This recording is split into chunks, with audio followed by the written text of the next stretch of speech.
بسم اللہ الرحمن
لی اور بعد نماز مانگا اور اس نے دے دیا، بے مانگے اس نے خود دے دیا تو وضو کر کے نماز کا اعادہ لازم ہے، اور اگر مانگا اور نہ دیا تو نماز ہو گئی،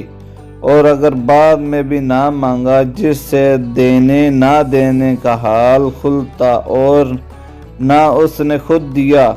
تو نماز ہو گئی، اور اگر دینے کا غالباً گمان نہیں تو تیمم کر کے نماز پڑھ لی۔ جب بھی یہی صورتیں ہیں کہ بعد کو پانی دے دیا تو وضو کر کے نماز کا اعادہ کر ورنہ نہ ہوگی۔ اتنی سردی ہو کہ نہانے سے مر جانے یا بیماری ہونے کا قوی اندیشہ ہو، اور لحاف وغیرہ کوئی ایسی چیز اس کے پاس نہیں جسے نہانے کے بعد اوڑھے، اور سردی کے زر سے بچے، نہ آگ ہے جسے تاپ سکے تو تیمم جائز ہے۔ محض خیال ہی خیال بیماری بڑھنے کا ہو تو تیمم جائز نہیں۔ یوں ہی کافر یا فاسق یا معمولی طبیب کے کہنے کا اعتبار نہیں۔